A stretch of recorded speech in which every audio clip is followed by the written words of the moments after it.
every single one of us have very special skills and talents, and it's time to bring them to the forefront because we all have a light to shine. And today, more than ever, the world needs us to shine those lights in all the different areas that are there.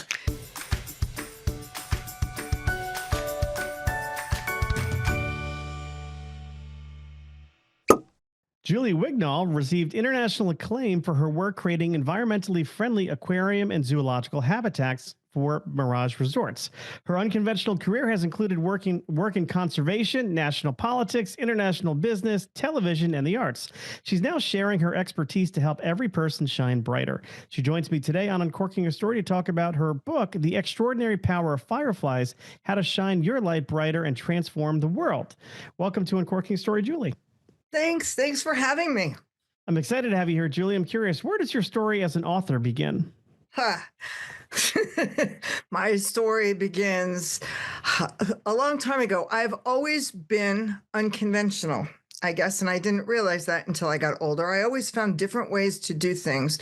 I left school when I was 15 years old. I'd had it. I thought I hated school. I found my way to a university, and I ended up attending university. And this wasn't because I was the top of the class. It was because I was interested in learning, and I realized I love learning. I wasn't that keen on school and how it was being taught. So here I was before I could even drive, attending a university. I went on. My entire career has kind of been like that, doing things that I supposedly wasn't supposed to do, finding different ways in and out. And along the way, I met all these other people who were kind of doing the same thing. And I went, it's time to sit down and share not just my story, because if it's only my story, then it's like, oh, well, that was okay for her to do. But if I share other people's stories and I'm just saying these are the principles, these are the concepts, these are different ways that people have done this, then it's a way of sharing a lot of stories to encourage other people. We bog ourselves down, I think, in our lives saying, well, I can't do this. I always wanted to be a photographer, but I didn't take the right courses. I always wanted to be in business, but I studied something else. I don't have a degree. I do have a degree. I have a degree in the wrong field. We come up with all these different obstacles. And the concept of this is to say that every single one of us have very special skills and talents. And it's time to bring them to the forefront because we all have a light to shine. And today, more than ever, the world needs us to shine those lights in all the different areas that are there. So this is a story that started a long time ago that finally got to the point where I said, I need to write this and put this in a book. As a fellow writer, you'll probably appreciate this. I don't consider myself actually like this ongoing writer. I'm more the Dorothy Parker type of I love having written. I hate sitting down and going through the process of writing and finding the right words. But what made this really unique in terms of the development of a story, because we're talking nonfiction and I'm sharing my story and ideas and ways to encourage people to action. And I decided to include, I had this number, 20 people from around the world who are fireflies. I'm using fireflies as a metaphor for the light that we all have to shine, and people who are doing things in all of these different areas, different careers, because it's not like you have to be a lawyer to do this, or you have to be in the arts. We need everybody. We need economists, we need environmental activists, we need writers, we need artists, we need dancers. And I went to find a group of people. Now, imagine I'm writing this during the pandemic. So I'm reaching out to all these people because I'm working at being really authentic here. And I don't want to write about somebody that they go, well, that's not true. How did I end up in this book and with this information written? So I reached out to do the research to let people know I'm like looking at you. I think I'd like to include you. I'd like to find more. And I want you to approve of anything that's in the book so you feel proud and comfortable of it. Well, I came up with a list of 30 people. And if I were to show you the list, you'd probably go, some of these people sound kind of familiar. I think I've seen pictures or stories in the news here or there. And I have to tell you, every person that I went to research was a phony and, Hmm. and was fake. And it was like, oh my gosh, but these people are getting this great notoriety for doing these things. And I would start researching other people, go, why are you talking about this guy? He screwed up this and he messed up this. And it's like, this is horrible. And middle of the pandemic, and I'm just going, oh my gosh, is there anybody in the world that's doing good things? I'm like at the bottom of the heap here. I have a wonderful publisher who said, you know what, take some time away and come back and dig deeper. And that's exactly what I did. And I ended up coming up with a group of 20 people that I have to tell you that they continue to inspire me every single day. I mean, when I have a day that is like, oh, this is so rough and all these things are going on, I go back to my own book and I go, let me look at the people that I've written about because these people really get it and they're really changing the world, each one of them in their own way. What I'm curious. I love this idea of fireflies. And I remember being a kid. I moved up to Connecticut from Florida when I was 8 or 9 years old, and I had never seen a firefly before. I guess we just didn't have them in Florida, but when I came to Connecticut, we did, and I was always amazed at my neighbors. Would try and get these mason jars and collect them and make like these little lanterns, which I thought was cool. But then I thought it could be cruel as well because now we're capturing these poor things. How did you come up with that as a metaphor for the people you were trying to talk to? And when did you start really thinking about this notion that we all have a light inside of us? Well, with a background in biology, and an interest in quantum physics, we really do have a light inside of us, and now they can actually tell you about that scientifically. But a combination of starting with that, and how did I come up with it? By talking to people and getting reactions just like you. You start and you understand probably more than a lot of people I talk to the importance of story, the importance of what you're putting out there and how you're putting it out there. So imagine standing in cocktail parties and saying, I'm working on this book, and it's like a call to action because we need people to change the world and help transform things. And what do you get? You get this like glassy-eyed stare and a smile, and you go, well, that's lovely. And my background in biology is actually marine biology. And I started thinking, I love playing with things that glow in the dark and things at night. But, to have a book that says the extraordinary power of dinoflagellates that are lighting up the ocean again gets kind of that same look.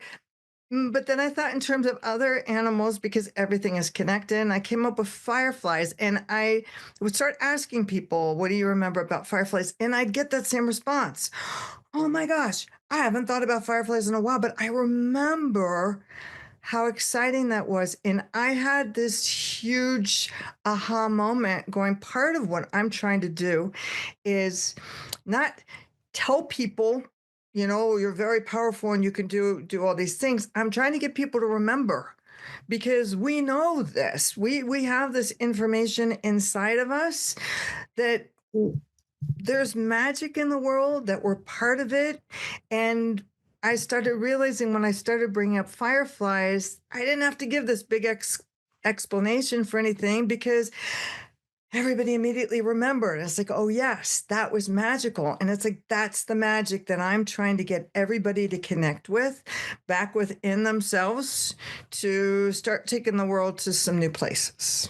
I want to dig into that a little bit more because to me it's fascinating. It reminds me, not to get too New Testament on us here, but it reminds me of there was a quote. I don't remember which of the Gospels it comes from, but Jesus says, the kingdom of heaven is inside you, or the light of heaven is inside you, and it's something that remains with me because I don't even think you need to identify as a Christian to like really be motivated by that. It sounds very Hindu as well.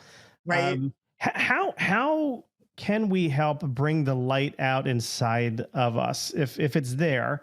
How do we bring that up? What are the keys or tools we could use to bring that light that's hiding inside us to the outside? Well, we each have it. We have to be quiet a little bit and listen for it. One of the reasons why I wrote about so many different people is because it's different for each person. It's like if I were, we have books like on how to diet, and you have to follow my diet, just my diet. Otherwise, forget it. You're not going to lose any weight. And if you want to succeed and make six figures or be rich, you have to follow my formula, only my formula. And, just like you said, that you remember this from the Old Testament, but it also sounds Buddhist, it's Hindu. You can find a lot of this. There are a lot of different paths up the mountain. And the concept is working for each of us to find our own path. There are certain tools that help empower us to help us remember. The first thing, the first step is remembering. When we were kids, when we were little, we could do anything. We could grow up to be anything. And the world was full of magic and full of wonder.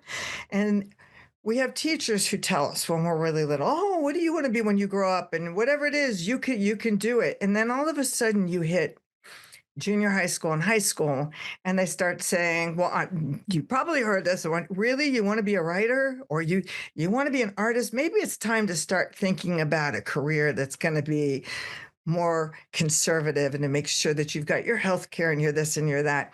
And we buy into all of this and we forget the magic and we forget the wonderment that we had when we were little, and we go, okay. And it depends, either we listen to what our cultures tell us, or we fight against it and say, no, this is what I want to do. What we have to listen to, oh, really, you're an actress. Oh, really, you're this, or you've chosen something that's unconventional outside of the norm. Yeah. So what I teach and work with when I'm working with clients or training workshops or masterminds is the first thing is to really know. People talk about what's your purpose. And sometimes we think, I don't have a purpose. And you just listed all the things that I've done career wise. And it was because I don't know what I want to do or where it really is. And so I kind of shift that to say, let's focus on what really gives your life meaning. What makes you happy, because that's what the world needs, is more people who are happy. So whether it's dancing, it's writing, it's being a lawyer, it's helping people, whatever that is, that's what gives your life meaning. And that's allowed to change. Maybe one thing gives your life meaning at one point in time, and maybe it shifts at another point in time. The second piece is having a code of values, which to me today is like one of the most important things. You have to know the values that you intend to work with. How far are you willing to go? Where are you going to compromise? Where will you negotiate? And what's that bottom line? And I'm going through this with you, but just so you know, this is all available for free. I have a free download that's on my website that's actually called Flying Lessons for Fireflies, that goes through just those basic steps to think about. The next thing that stops everybody, no matter what it is that they want to do, it's fear. And it's making sure that everybody knows fear is universal. And it's very easy to get crippled with that. Those are I don't deserve it. I'm not good enough. I'm an imposter. I'm a wannabe. This is never going to work. And it's not, you don't get over fear. Anybody who's ever done anything amazing will tell you they were terrified the whole way through. You don't get over fear, but you learn how to, well, as a lifelong student of Jungian psychology, that we call it, it's like part of your shadow, and you learn how to embrace it, acknowledge it, and bring it in, because it's a part of you. And that fear is part of what keeps you grounded. And you make it a part of the whole package, but you don't let it stop you from going ahead, moving forward, and doing what you really want to do. So it's acknowledging those fears to move forward. And then I always encourage everyone to up their awareness game. And I finished that. I have an exercise called, we call it the grocery store exercise. It's like, how do you maneuver through a grocery store? I mean, this is just a basic thing every day. And, are you one of those people that push the cart aside if someone is blocking the aisle, or do you kindly say, excuse me, or do you find another way around? Because You have to be flexible if you're gonna be a firefly and you really wanna shine. And again, for each person, there's more than one way up to the top. Too many people stop doing what they wanna do, if the doors close in front of them, and you have to know how to find new doors and new ways, and you do that by upping your awareness game. And then the final thing that I throw in there is a question that not enough people ask themselves, and that's what really makes you happy. And we have this cultural thing that says you can only be happy when you've accomplished this, when you have a good paying job and you've got the family and the house and the white picket fence and the kids and this. That's not what makes everybody happy. And when you really break it down, I've learned, and I actually learned this from kids, which made me rethink this, is this happiness is really in the small moments. I worked at one point with kids that were considered behavior risks, at risk from all over the country. Their parents sent them to Utah. And we were out in the wilderness and they were supposedly working with, well, not supposedly, they were working with a therapist and they were trying to get to the root problems. These were 15 and 16-year-old boys that were just miserable. And one day I sat with them and I said, if I knocked on your door and I said, I am your fairy godmother, tell me what it is that would make you really happy. I can make anything happen. Tell me what you'd ask me for.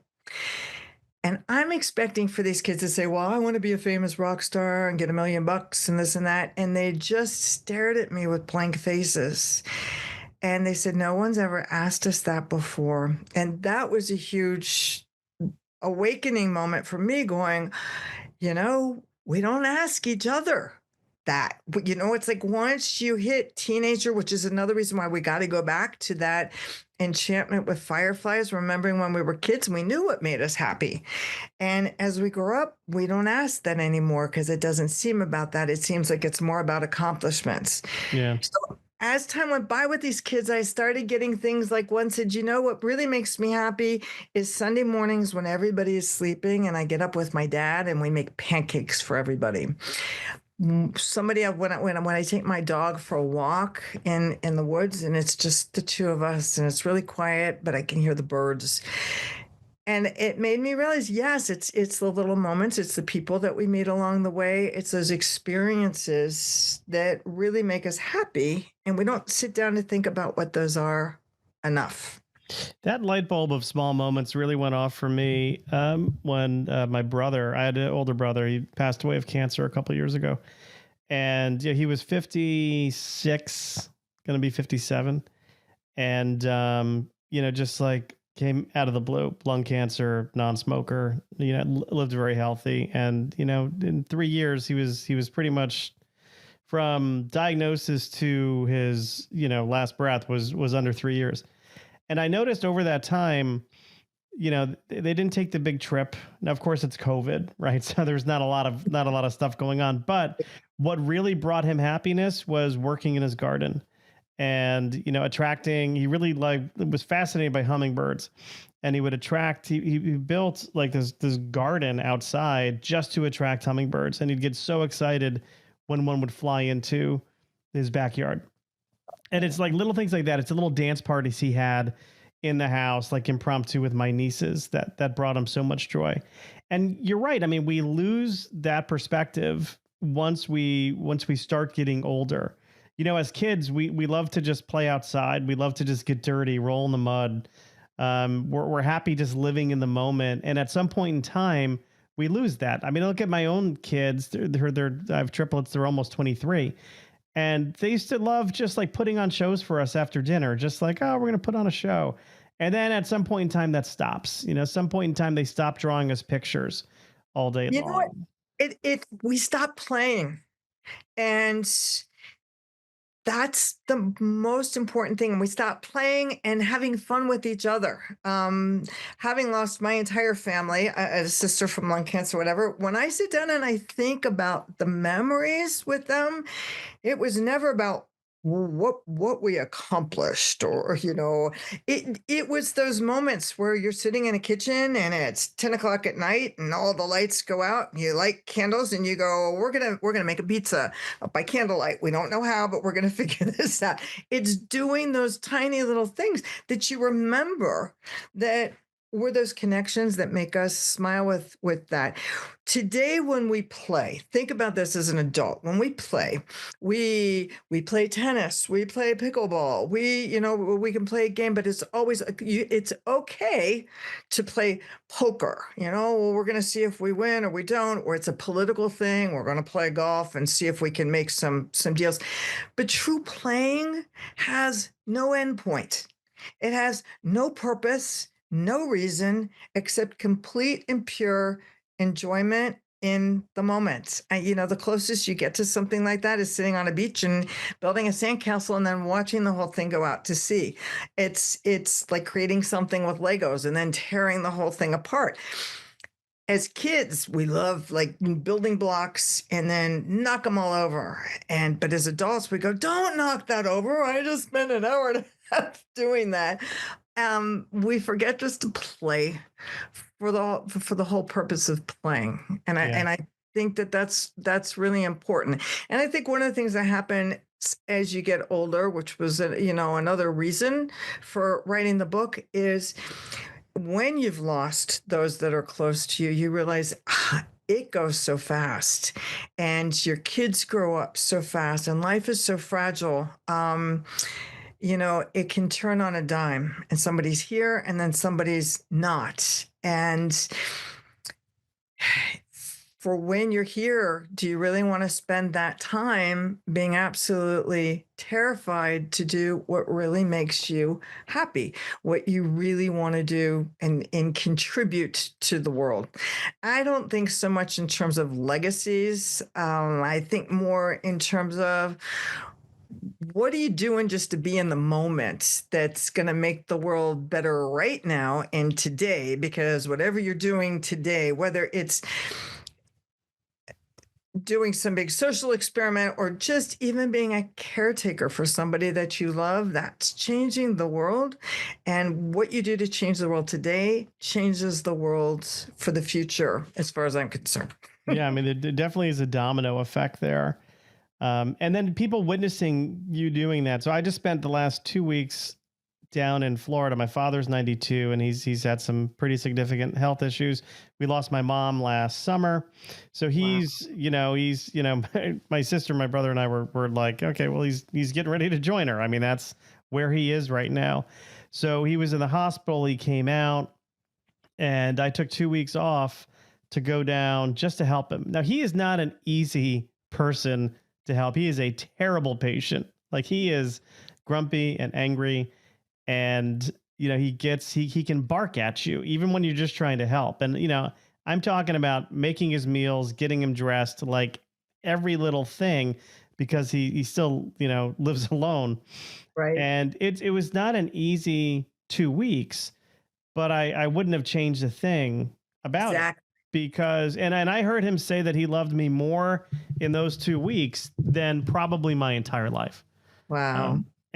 But I also want that to be a lesson to my kids. I want them to see me do that so that Right. they know that, hey, this is what you do when your parent gets older. And I wasn't thinking selfishly at that point, but now I'm thinking, hey, that's probably not a bad message to send the kids who I just put through college.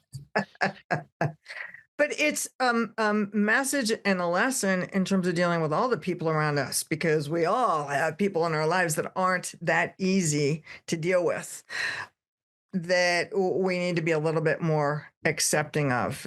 I get back to, and this is back to your Jungian psychology, I get back to the base roots, that whether you're a kid, you're an adult, or you're 92 years old, everybody has the same needs. Everybody wants to be seen, everybody wants to be heard, and everybody wants to feel that they're important, that they mean something to somebody, which is why we seek our parents' love and approval when we're little. Some people spend their entire life seeking their parents' approval. We all want to feel like we're special.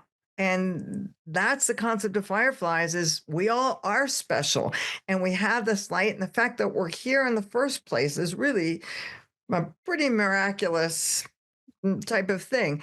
And, when you lose people, I think you also become a little bit connected to there's something that's bigger. We may not completely understand it or what it is, or different people may call it by different things, but we are all connected and we're connected to something greater than ourselves. Yeah, I mean, and Jung would call that the collective unconscious. I mean, Exactly. we all tap into that. Well, Um, that feeds into, when you're talking biology, where I started, everything is connected. I was part of a movement back in the early 80s. It was Durrell, Lee Durrell and Gerald Durrell, who started, everybody was at that point in time, oh, you've got to save the species. And Gerald Durrell came out and said, and he was British, you've got to save the habitat. If you save the habitat, you'll save the species because everything is connected. And there are all kinds of things within that habitat that maybe we're not thinking about. So if you save the whole ecosystem, you save the habitat, the more you save, the more you're going to save those individual animals, whatever, because everything is connected. Well, then overlap that with Jungian psychology and that collective consciousness, where it's like, wait a minute, everything is connected. Our consciousness, people, places, how we approach things. When I talk about environmental science today, it's like if you really want to do something, you can't look at an environmental issue without visiting economics, without looking at social justice issues, because it's all connected, and without incorporating the arts. Because you know what? I can sit here and give you science from here to kingdom come, and I am not going to get through as well as I would if I did it through a story, through an art. We as human beings learn through stories. And if we want to change things, we have to start telling a better story. well, I want to talk about stories, and I want to talk about the stories we tell ourselves because you mentioned something really interesting in the very beginning of our conversation, which is about not limiting yourself based on how you define yourself, having the right education or having the right degree or having the right background for something. And I think there are stories we tell ourselves that limit ourselves. Yeah. I think we can be our own worst enemies in that area. And I'm curious, how do you get people, or how can you encourage people to reframe or rethink the stories that they tell themselves? Well, part of that is being a little bit unconventional, and part of it is tapping into your superhero qualities. I think we all have superhero qualities. I'll give you an example. One of the people that I've written about, Kwame Scruggs, Kwame loves stories, storytellings, and he loves myths. And he loves talking about we may forget the old stories, but the old stories haven't forgotten us. And Kwame loves stories, and Kwame loves playing his djembe drum. Those are his two superpowers. And of course, what are you going to do with something like that? And he was in Akron, Ohio. Midwest, this doesn't work. Well, Kwame found his way to Pacifica Graduate School, which happens to give advanced degrees in mythology, really diving deep in Jungian psychology. Joseph Campbell was part of, I think, one of the founding members. And he took that, but he tells his stories today. He does a retelling of myths and stories, and he tells them to the sound of a djembe drum. So is he doing this as a writer and trying to get on the New York Times best-selling list? No, he does it to change lives. And Kwame started realizing, taking Joseph Campbell's concept of the hero's journey, which I know but for anybody listening, goes through the all of the steps of becoming the hero in your own story. Kwame began working with boys, young boys in inner city areas through mythology with his djembe drum, teaching them how to become the heroes of their own story, to begin changing the world from the inside out. He actually started an organization called Alchemy Inc. They're based out of Ohio, but they just opened a whole new chapter in New York City, which is pretty exciting because they keep growing and growing. But you start with knowing what your special superpowers are and just what makes you happy. That's what makes him happy, is telling a story and playing the djembe drums. And now when he does this and he can change lives, um, that adds and really gives his life meaning with everything. So part of this, and that's why I include the awareness exercise to everything, because we all tend to look at things through, I want to do this, and this is the only way to do it. And I keep knocking on the door and nobody's answering. So this must be the universe telling me this isn't the path that you're meant to be on. No, it's really kind of the universe telling you, go try another door and look at a different way to do that. Somebody, for example, who loves sports, but is not a great athlete. Well, that's not the only position that there are in sports.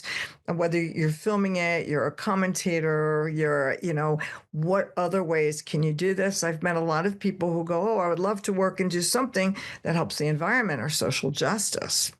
Well, we need more than people who have degrees in the environment and social justice. Some of the biggest things that have had a huge impact are when we get artists involved, when we get writers involved, when we get people who know how to make that connection with people.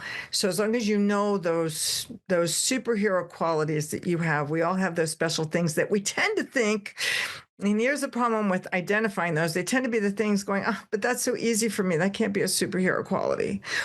No, that's why it's your superhero quality. I mean, I'm sure if we were sitting down and talking about writing, that writing is a lot easier and more joyful for you than it is for me.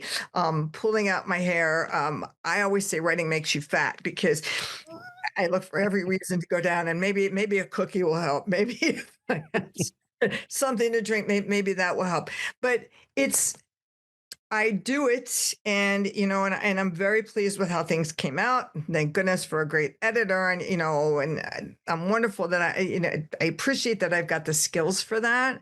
The book has won 2 major international awards, but it's not my superhero power.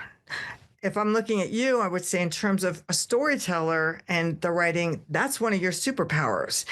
And people will say, oh, but it just, I kicked that out in an afternoon. It was nothing. And it's like, do you understand? It took me an entire weekend to write one chapter to get it to the point where I go, okay, I'm even comfortable to have it edited and move forward. So we take for granted the things that we're really good at, whether it's making people smile or comedy, making people laugh. The things that we tend to be drawn to, that we want to do, we tend to be drawn to them because those are our superpowers.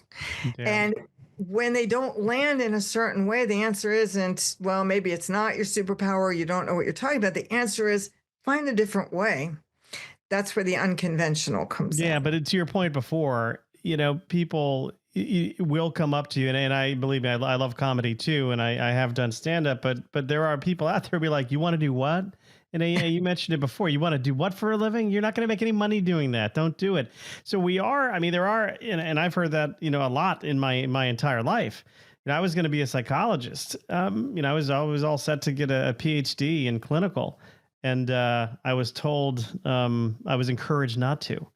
Yeah. And one of my bigger regrets in life, probably, but that's Yes, neither. but think about it this way, and this is how that works. The interest is there, which would say to me that it's probably something that you've continued to study on your own just because it's something of interest, whether it's through books or articles or whatever. And you get to a point where just the life experience that you have something to say with it. But now you also have the superpower in terms of writing and presenting and storytelling.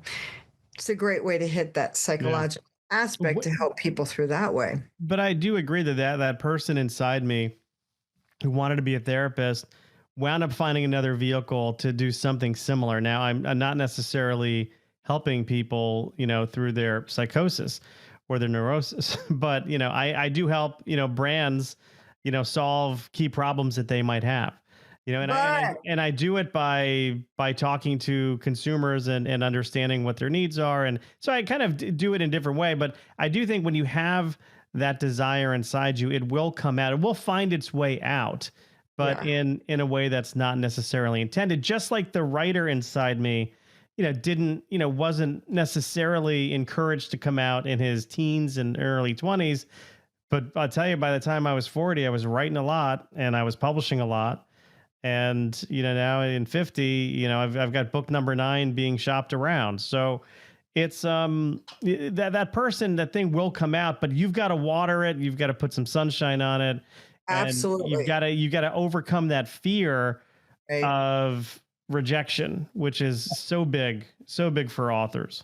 Well, yes, but and I'm going to stop you and go back for a minute because in terms of you're not helping people so much in terms of what you're doing with helping people brand and telling stories, I would say I disagree because I think you are helping people. We don't always realize where these things come out. Um, there's something, anytime you're talking about branding, what do they talk about? Like Nike, just do it. Sometimes these things that come out actually speak to people in ways that you don't even think that they do. I spent 13 years working with in a Fortune 500 company, corporate America, as an executive, what could I possibly be doing in terms of any kind of psychology or putting Jungian psychology to use? Well, I know enough to know that when you see certain things in people above, that it's like an iceberg down below becomes a little bit different. I did not have a great relationship with my father. And I had an upbringing that was dysfunctional in a lot of ways. And I explained to people, this has given me the power now. It's now a new superpower. I can identify dysfunctional behavior in other people. And this was really interesting using the concepts of psychology because here I was working with environmental issues and animals and trying to play on a world stage with all of these male executives that were just kind of focused of what they've been taught about business and corporate America and who is this crazy lady coming out with all these different ideas. And the way that I worked my way into the company and got the support of so many people in terms of building teams was realizing that, we were all working for one multimillionaire, now billionaire, but why did we do the things that we did? Why would we work until 3 o'clock in the morning and give up family things and back and forth? Because it's back to that looking for your parents' approval.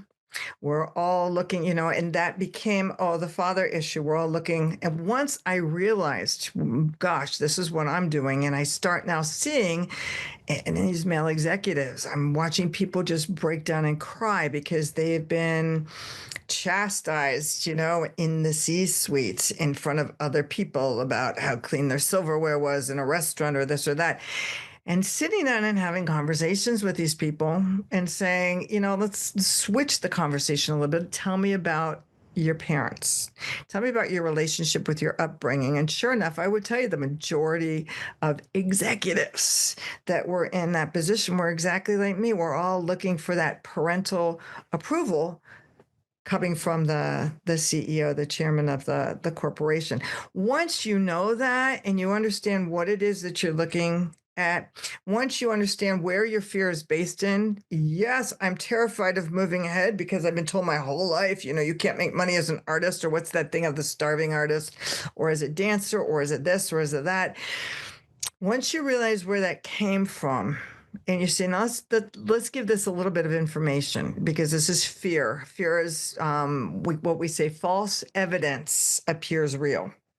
Oh, you can't make money doing this. Well, let's go back and let's see who's making money and who's not making money and how are they making money. That was part of my big turnover because I started working with zoos and aquariums, natural history museums, and nonprofit organizations. And what does every nonprofit organization do? They're constantly, give us money. We need money. And I'm doing this from an environmental perspective, and I'm going, so what would you say if you were a parent? Oh, go work for the environment or zoos or aquariums. These don't pay. This isn't any future.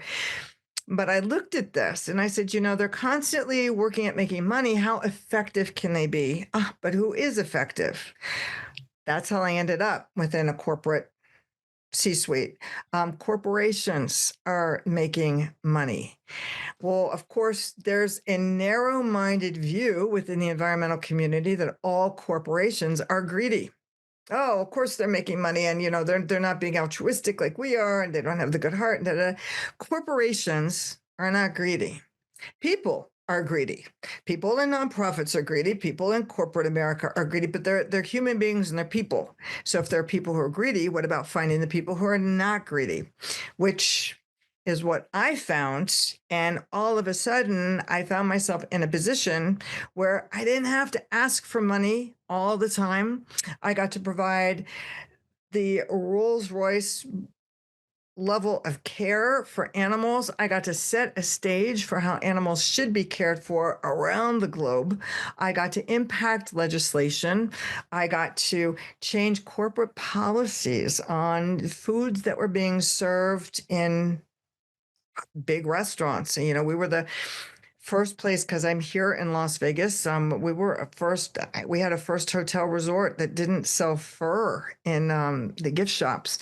And I started thinking, how much more am I able to do working within this corporate America for the environment than I was able to do when I was constantly asking and begging for money, working with nonprofits and, with zoos and aquariums. Yeah. So so the idea is now, when part of writing this is to say, you know what? We need our nonprofit sectors like that to learn more about how to operate like a business. Yeah, absolutely. Absolutely. I think I remember when Bono and I think it was Bobby Schreiber started Product Red. That was what they were thinking was, hey, we could do a lot better. We could raise a lot more money if we embrace capitalism, and Exactly. did it in a more, in an ethical way. But, we create products that people want to buy and donate the proceeds. And Paul Newman did it with Newman's Own as well, right? Absolutely. There are a lot of great examples that are out there. One of the women that I've written about, Amy Christensen, started a luxury perfume line called Sana Jardin because women in Morocco, she started as a social worker. How much money are you making as a social worker? And she worked in Africa. She noticed, the women in Africa, they make their money for the year through this very small flower season of picking flowers. And then all of the petals, the refuge, everything else goes into landfills. Amy said, you know what? She superhero loves scentology. She loves perfumes and scents and smells. And she loved the culture of the women. She said, what if we take all of this from the landfill and I turn this into a perfume and we incorporate the culture of the women here to show that we respect it and we empower these women so that they're making more money. They're not just working seasonally, and we're teaching them how to be entrepreneurs on their own. And then I'm going to take this and I'm going to bottle it in a luxury perfume fragrance that's going to come out of Paris. And but I'm not going to stop there. I'm going to take it into circular economy. Now we have to bottle it. Well, let me find glass bottles that are going to come from, it's as much recycled material as possible. And actually, even her packaging, which is beautiful, comes from recycled coffee cups. So there's your big bad corporate America. Amy's actually American, but A lot of these people who are doing things on that big level because they do care and they're not greedy. They're happy that they have money. That, when you talk about having an alignment with money, the concept is you want money coming in, flowing, and money flowing out so that because money is nothing different than just a different form of energy. So you want to be using that to help elevate other people, the world, other things that need doing. Well, Julie, this has been a fascinating conversation. Where can people learn more about you? Do you have a website or are you active on social I media? sure do. I'm on social media, Facebook, LinkedIn, and Instagram, but you can find all of it and the links to all of the social media through my website at extraordinaryfireflies.com. And while you're there, you can download a free copy of Flying Lessons for Fireflies. And what that does is it also puts you on a mailing list where once a week you get just only once a week, just something short that's inspirational or encouraging to keep you going in case you're not hearing it from enough people out there to let you know that, yes, you are special.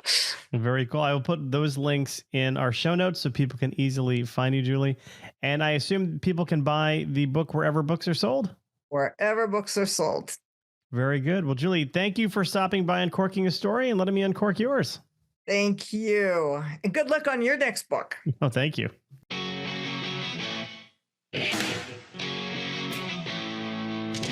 Thanks for listening to Uncorking a Story. If you'd like more information about today's guest or to find out more about Mike, go to uncorkingastory.com. If you enjoyed the show, please subscribe, rate, and review us at Apple Podcasts, Spotify, or wherever you get your podcasts. Tune in every week to hear Mike Carlin uncork a new story.